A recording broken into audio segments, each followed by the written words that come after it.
This is why if you have listened to the workshops and the talks I've given before, always say NASA spends billions to go and search into space and send different things up on different space agencies to find out what happens in the space. In Keshe Foundation, we treat the body of the man as a galaxy. Everything is in it. Whatever you want to know about deep space is within the deep structure of the body of the man. They spend billions and we do very little, but we achieve much more information much faster and in an easier way, and we have shown and we show how these easy ways are. There is no difference. If you want to understand the working of the bone, just go back in the workshop which was done yesterday by knowledge seekers. The nano layers inside the copper or outside the copper is exactly the same structure as the nano layers inside the bone of the man. And we've been told, I was talking to the knowledge seekers today in the lab. I said for a long time, everybody has said to us, proof of concept, show us something that they can be believe. And yesterday you lot have worked 6 months here and everything else, and you showed the light. They said, even if you can show a light, we believe in it. And yesterday they showed the light, they showed how they store energy in a battery, and that nothing. Because as a human being, you don't even believe in what you see and what you ask. So to understand the function of the bone, you have to understand the function of the nanomaterials. You have to understand the function of the gravitational and magnetic field within the nanomaterials.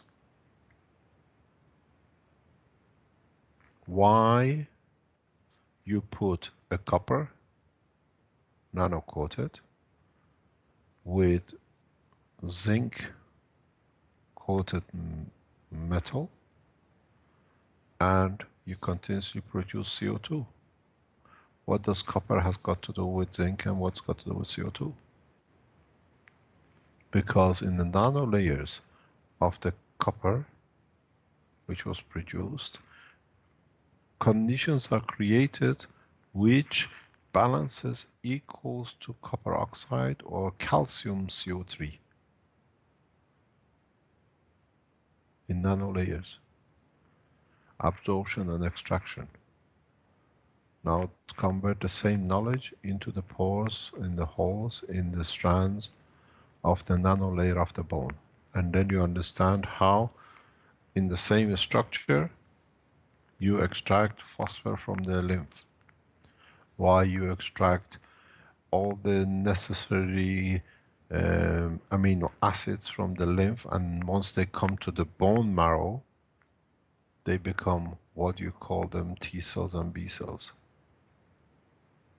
The conversion is done due to all these processes and the holes in nanostructure and in the total structure of the bone.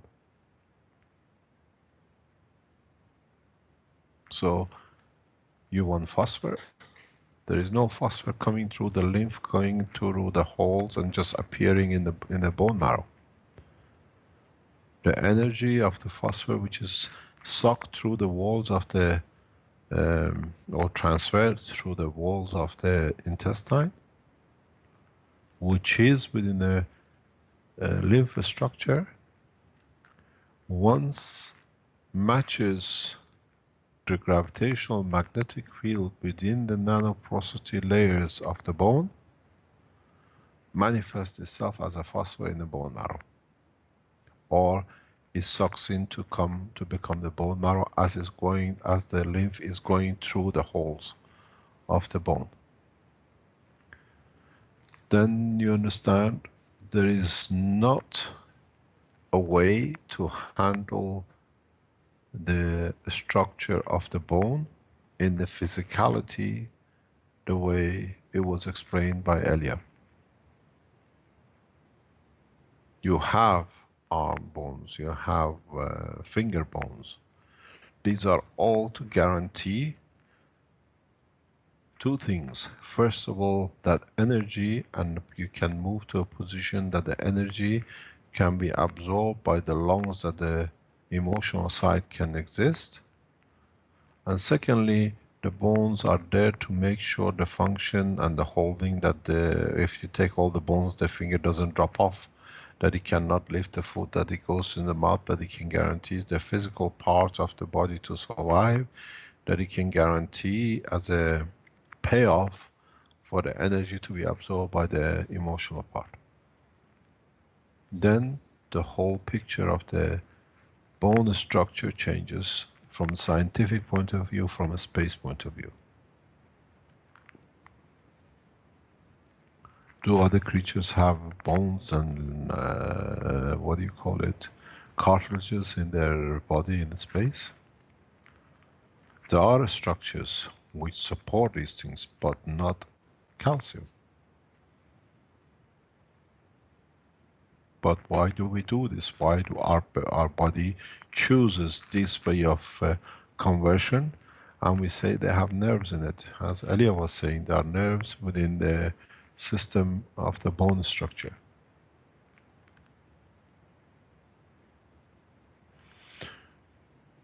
Bones are created through emotions.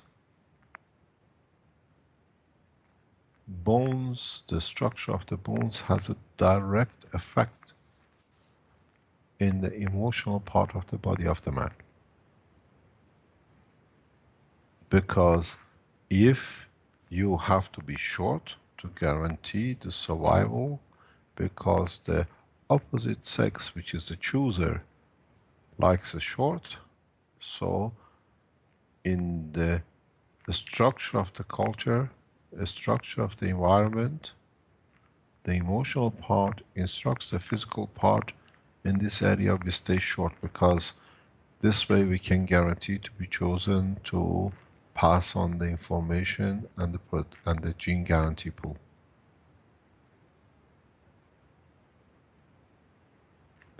Every structure of the bone, the shape of the finger of the bone is directly connected to the need and demand of the emotional part. And if the world of science understands this, then one will understand why in the old age we become frail and we have problems with our bones. This is all because in so many ways the body doesn't want to exist after a point. And the emotional part guarantees that through the bone, through the red cells, through the white cells, through the immune system, which is kept in the safe. A lot of reasons man dies, or man chooses to die, or the body chooses to finish with the physical part, is that the emotional part does not see any reason to be connected to live, and the physical part, which is controlled through the bone marrow, does the job, trying to end it in one way or another.